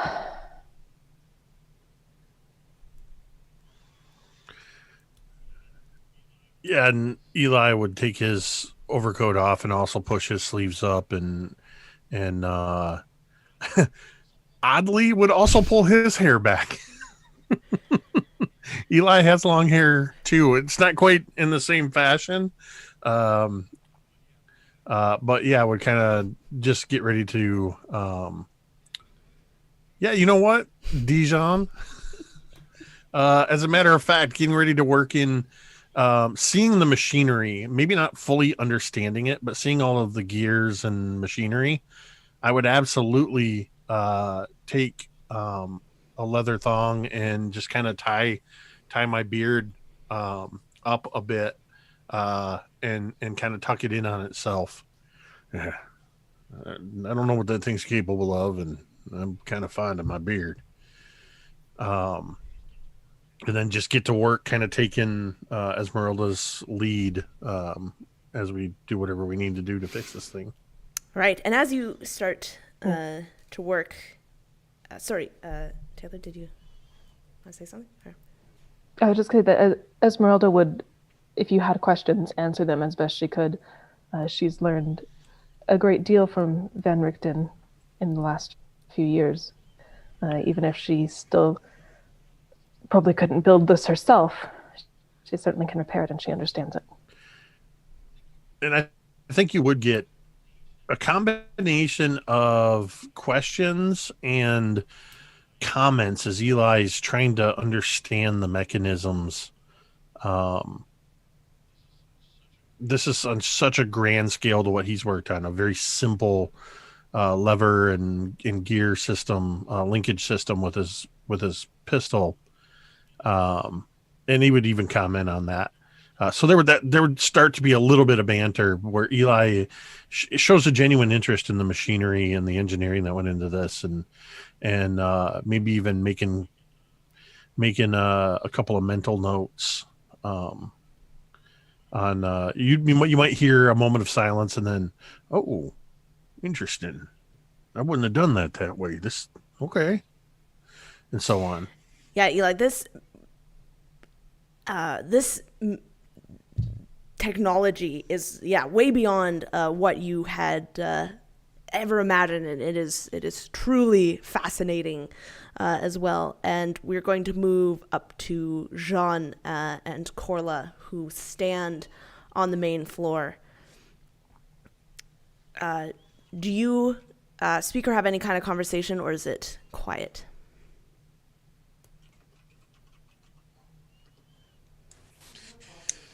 If you don't prompt anything, Corla, I think that Jean would. Just as we're kind of roaming throughout this floor, or even just keeping guard.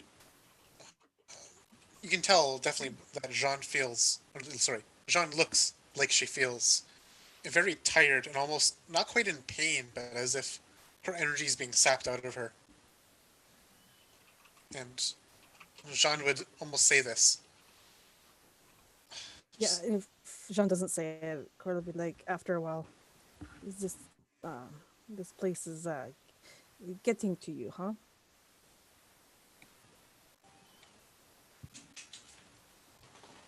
She kind of leans on the wall a bit.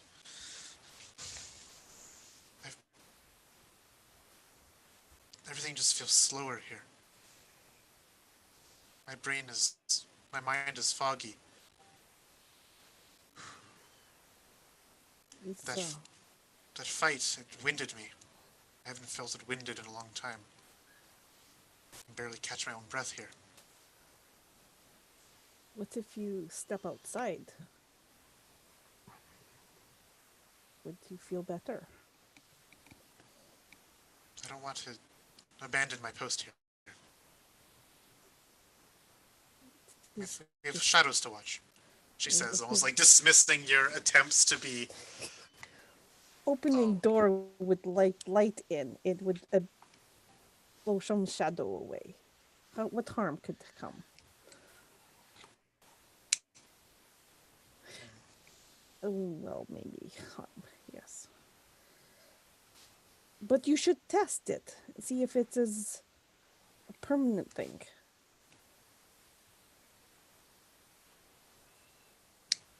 I'm Me scared too. there's more of that out there.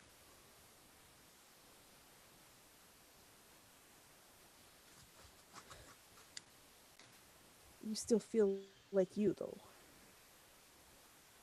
As opposed much- to what? I don't feel like Fel right now. Well, I don't know. You are being weird this last few weeks.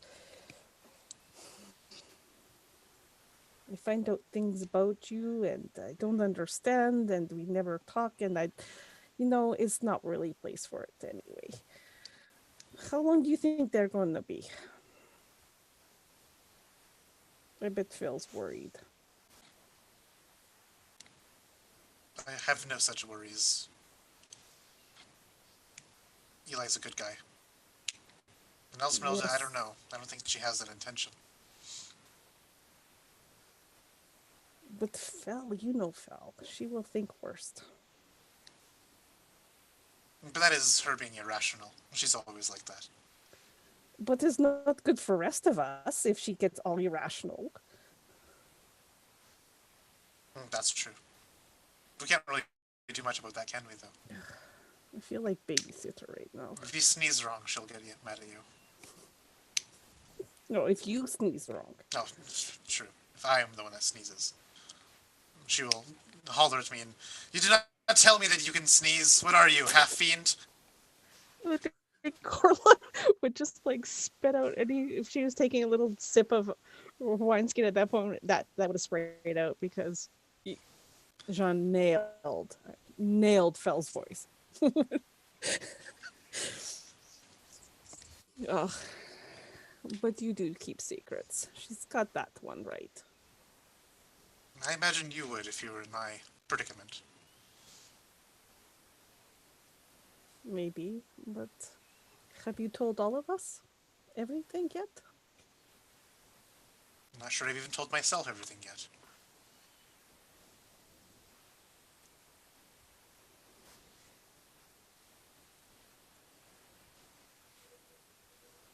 How long ago did this happen to you?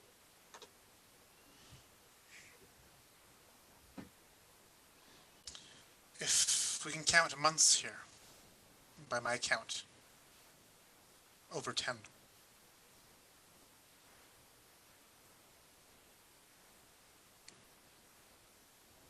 And not to sound like Fell, but do you hunger? The opposite, in fact. I look You at your don't? food and my stomach retches. I see your wine and I can only just gag in the back of my own mind. I realize that I haven't eaten or drank anything. I don't find myself hungering anymore.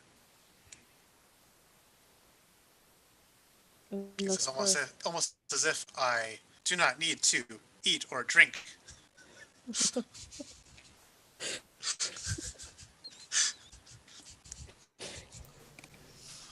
I say as I quote my feature. You hear whispering, Jean. But that's not true, is it, Jean? You wanted to drink from that chalice, didn't you? It's a very familiar voice. Does it sound It does Strahd-like? sound very Strahd-like. On a scale of 1 to 10, would it be a 8 or 9 on the Strahd Yep. scale? Other than it's a whisper. Yep. You hear that. Immediately, Jean would twist her head to crane to whatever corner she hears it from. If it's like coming from her left ear or whatever, she'll just crane that way, whipping around the torch or lantern that we're wielding to battle back. Shadows. Still lying, aren't you, Jean? When will you ever learn? You can trust these people, right? Of course. hear that? Jean says to you, Corla. He's here. He's here? Am I? I do not. Am I here and you're safe? Show yourself! Show yourself, she shouts out to the You whispering feel voice. so safe here, Jean, don't you? So safe. Shut up and show yourself. With Van Richten's contraptions and machines. You feel so secure. Shut up, she shouts again, and once more, at whatever shadow or wall this voice is coming from. And this probably is making Corla a bit suspicious. Yeah, Corla, you can't hear any of this. As you hear this slow laugh begin to resonate and echo throughout the tower. It feels like it's bouncing off the walls, ceilings, floors. Just this conglomeration of noise. I think Jean tries to chase down where this voice is coming from, because I think that it almost sounds like it's bouncing off of walls. This whisper, and we'll try to hunt it down through this level. If it's coming through a window or whatever, she'll just slam shut the window or latch it or whatever it is, and start to bar out an obstacle. What do you call it? Bar out, I guess, Strahd from entering. That's what she thinks is happening right now. What is it? You are freaking me out. He's here. Where? Here? Can you not hear him? No. Does he talk to you in your head? Strahd is here. He's taunting me. She slams, latches with something about the door, hoping that'll keep him out. Here, there, everywhere. I am the land, Jean. I am the ruler here. When will you understand that? I think it is admirable that you went. You are no lord of mine, she shouts out. Oh, Jean, when I have your souls, you still do not concede. And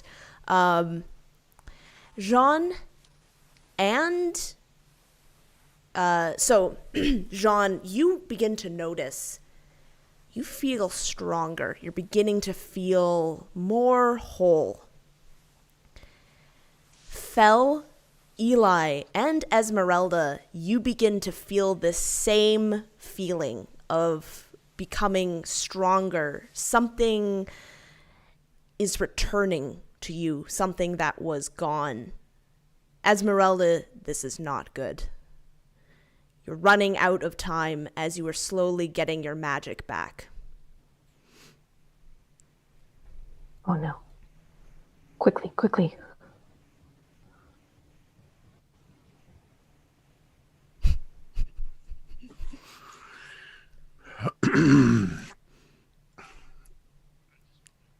I just follow your lead. I really don't have anything to say to that because I still don't know enough of this to work fast enough confidently without following your lead. So I'm just going to do what you tell me. Yeah, Esmeralda, you begin to work at a fever pace, trying to get things to work started. But this poisonous ichor that is around this machinery is proving to be quite difficult. Wait. Yeah. Can I do something? Seeing that Esmeralda seems to be struggling with this ichor that's kind of gumming up the works, I'm going to pull out that bottle of holy water that Fel gave me. And I'm going to just hold on a second. Let me try something. And I'm going to pop the cork on that and start carefully pouring the holy water wherever this ichor is and just seeing if it'll do anything. Yeah, I imagine that I would that it begins to dissolve away this ichor quite quickly. And Esmeralda, I'm sure you're able to control it so that there isn't too much that water and mechanics don't work so well together. However, you are able to get this ichor cleaned off. Fell. You feel the power beginning to come back to you. And Van Richten kind of sits upright. Oh dear. Oh, this is not good. Not good at all. It's all right. It's all right. Just keep packing up. Are you almost done, by the way? Just finishing up now. It's I'm ready. Okay. I'm going to cast a spell on myself if I can, if enough of my power has returned, and then if you'd like, we can head down to the main floor, unless you think we should stay up here. I have faith in Esmerelda. She'll get it working. Just keep a lookout. Well, no. So I'm not saying let's go to the basement. I'm saying let's go to the main floor so we can be with Corla and John. There's safety in numbers, and we have magic again, at least temporarily. Yes, very, very good. And he looks out the window, and you just hear, "Oh no!" And Jean and Corla, you see, you hear a howl coming from outside, a loud yip, and then a chittering noise that isn't from any kind of wolf. You hear a howl, and then another, and then another, and another, and another, until it sounds like the whole valley is filled with howling. Fel, if you were to follow Van Richten's gaze, you see hundreds and hundreds of wolves and creatures of the night, these horrific looking creatures on all fours, their gangly legs up, and they have ears of bats, and you see these huge bats as well begin to fly in, just this cloud of creatures, of bats, dense, makes the sky completely black.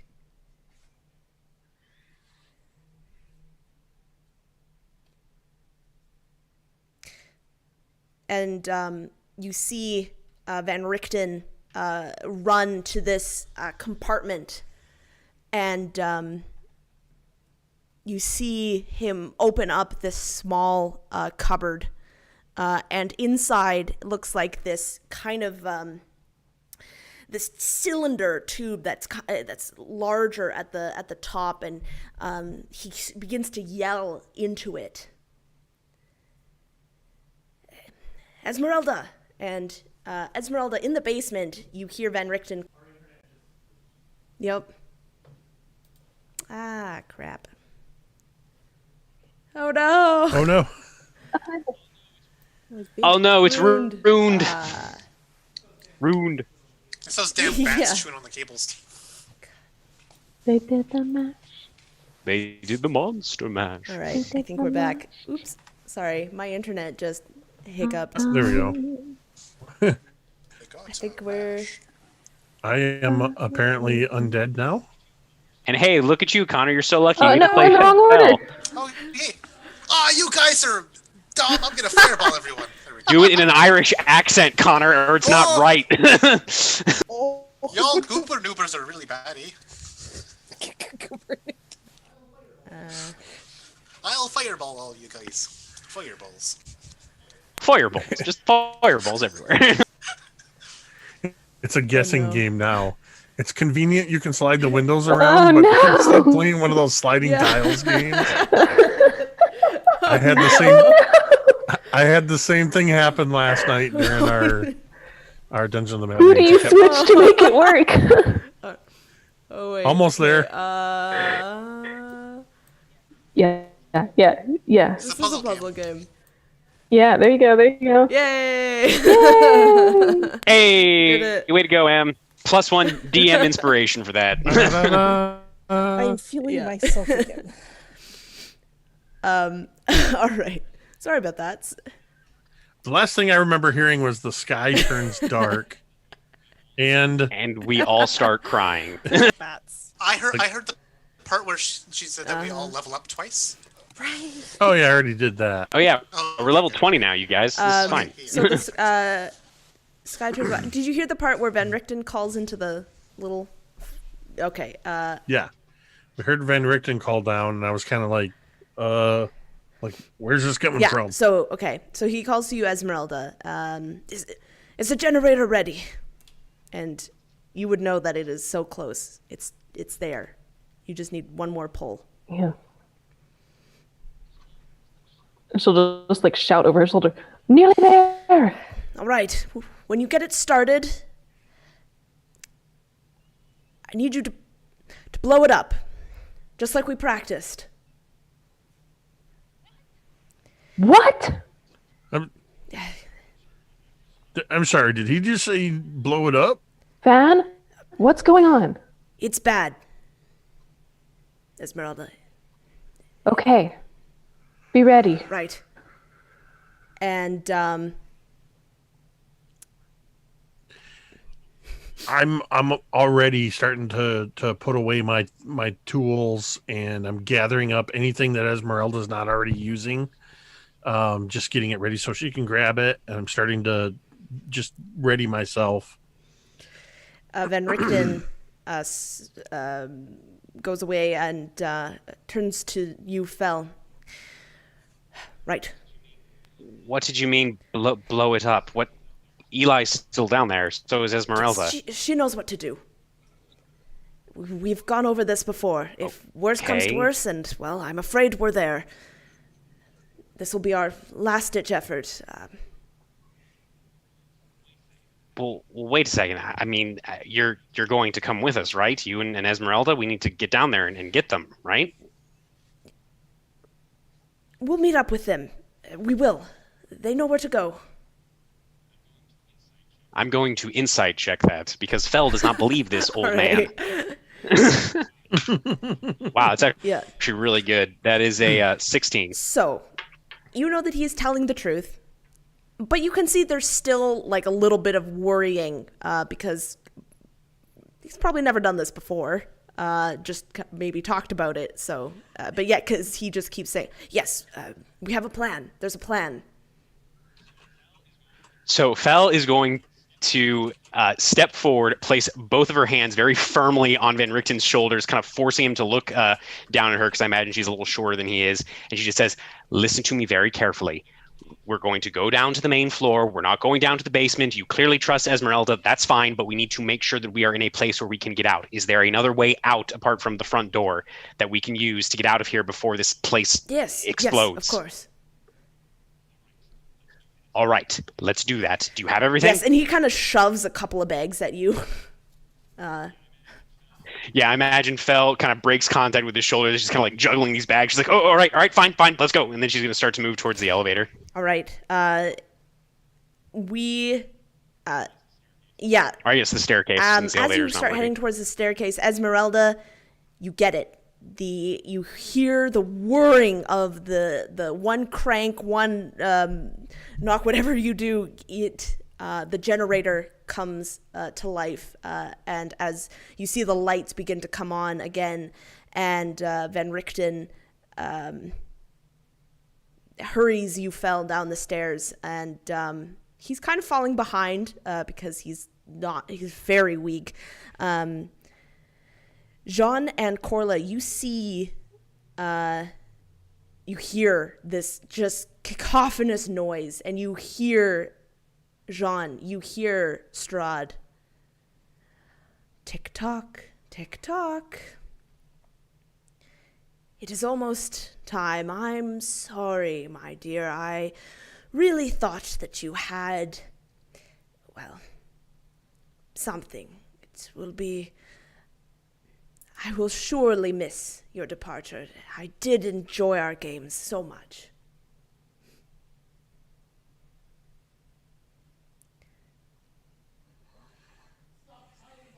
Stop hiding behind riddles, she shouts out to the voice.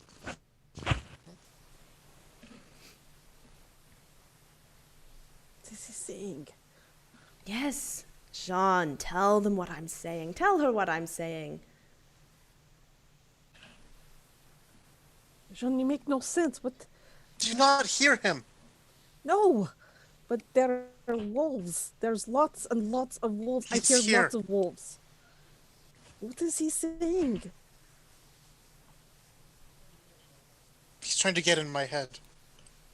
Well, you've obviously let him. Just then, you see Van Richten and Fell come bursting out of the door to the basement or to the main floor, and Van Richten, come you two this way. We haven't much time.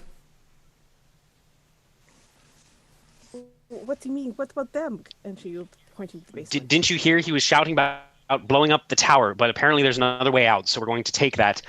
We just need to get out of here. And she'll look to Van Richten.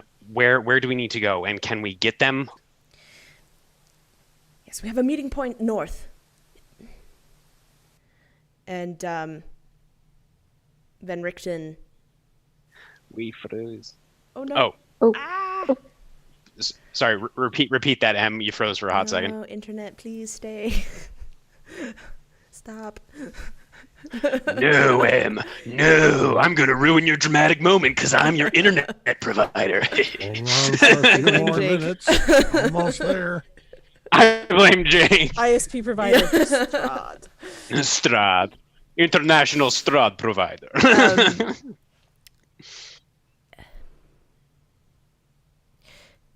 And then you see Van Richten. He gives Corla and Jean the rest of his things. And he looks out and he sees, like in the window, he just kind of pauses there. All right. It's back there. There's a loose stone. It will take you to a. It will take you outside. Make your way to the forest as fast as you can. Head north. There'll be a river. And follow that river until you get to a lake. That is where Esmeralda will meet us. Okay, good. For a second there, I thought it sounded like you weren't coming with us, and I was like, "That's dumb. Don't do that. Don't be that person." All right, cool. All right, stone, right? And so she's gonna kind of shifting the bags that Van Richten gave her kind of to one arm. She's gonna try and find that stone that he indicated to open this passage or what have you. Yeah, no, there is no Strahd. I will not die until I see his cold, lifeless body ripped to pieces. And Van Richten just looks outside one last time. You could see he's almost hoping to see Strahd.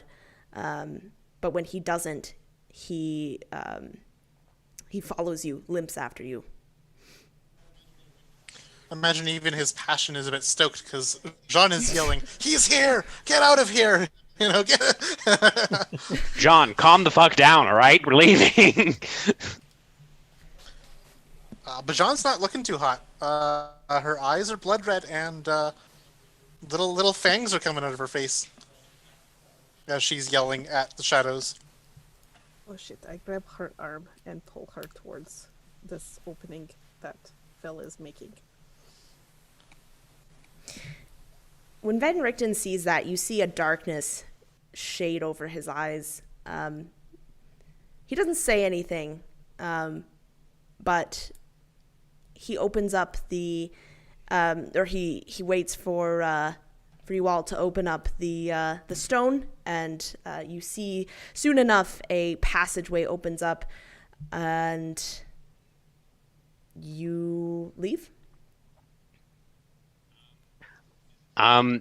Does it seem like it's leading like just out, or is it leading like down into the basement and then Not out? into Can the we tell? basement, but yes, definitely underground, but not as just like a small little bunker, almost like a small little tunnel.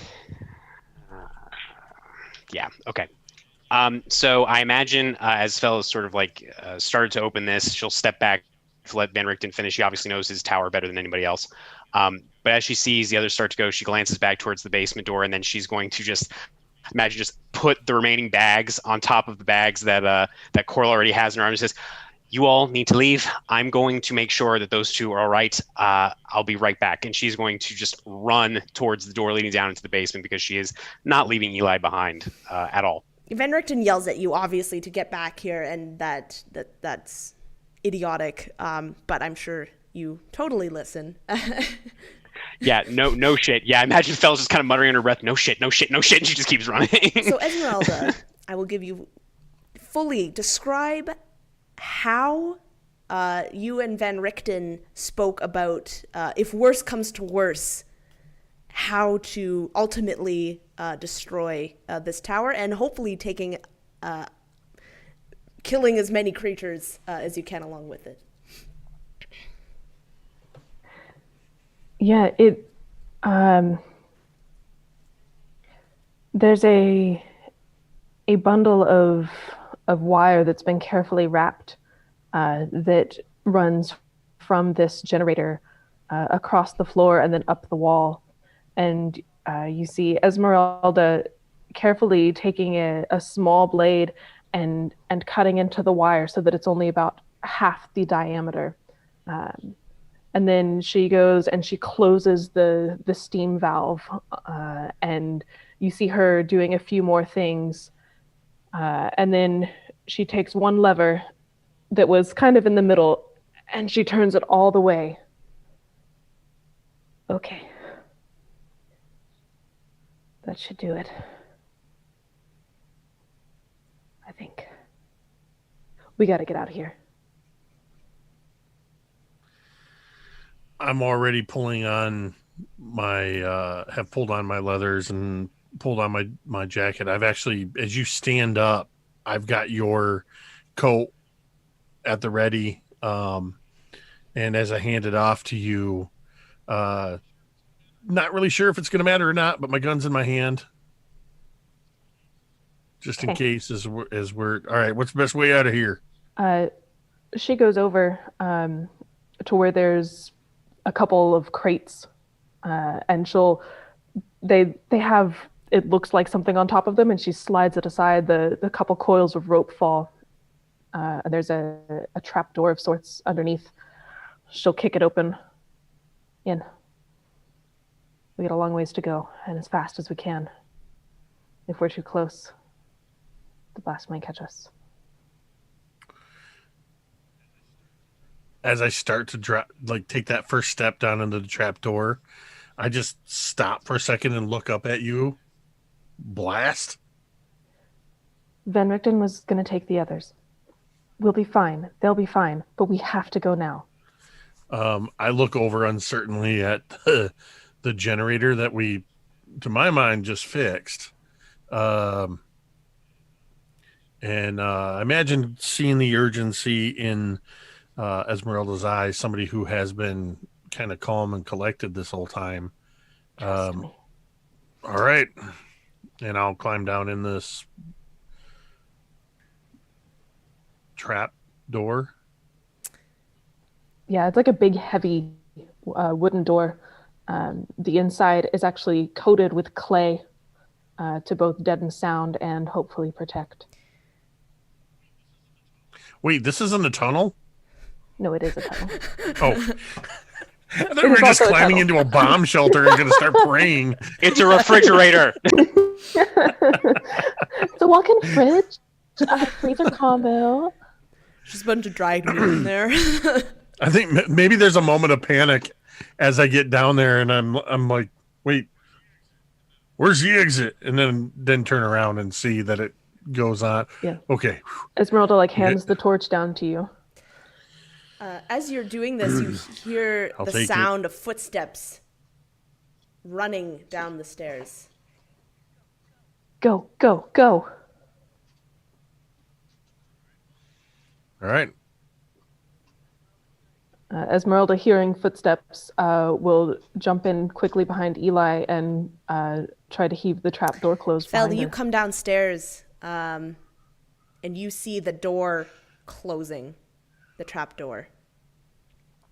Like, it is in mid-swing. So she would just Yeah, she would just call. She's like, wait, and she would try to run as quickly as possible to the trapdoor and kind of weasel her way in there if possible. What? Just keep the damn thing open so I can get in there. The hell are you doing here? Just shut up and keep the door You're open. supposed to be with Van Richten. Stop talking and keep the door open. Yeah, Esmeralda like stops mid-swing. Stupid girl. Get Yeah, in, if you're possible, going to she get would. us all killed. Yeah, she would wriggle in there, drop down. Thanks. What the nine hells are you doing down here? Well, I wasn't going to leave you behind. I had no Risking idea our what was going on. lives. Go. Just close the door and let's go. And yeah, so she'll start to move. Yeah, you all start to move, and it is dark. The hall is long. Both of you, each group is making their way through these tunnels. Behind them, they can hear the cacophony of beastly noises, screams, howls, and slowly but surely you walk until above you is a trapdoor. You open up and you see that you are a long way from this tower. And just as I think the first person pops their head up, you hear this crashing boom, and the sky is lit up with fire and smoke. You hear screams and howls of pain, and the sky for a moment is lit like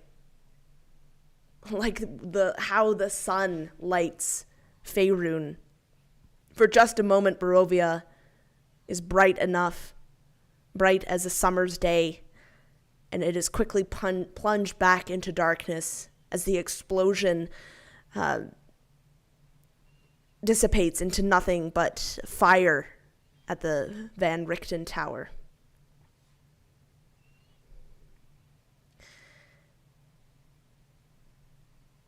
And that is where we're going to end our session, with the explosion.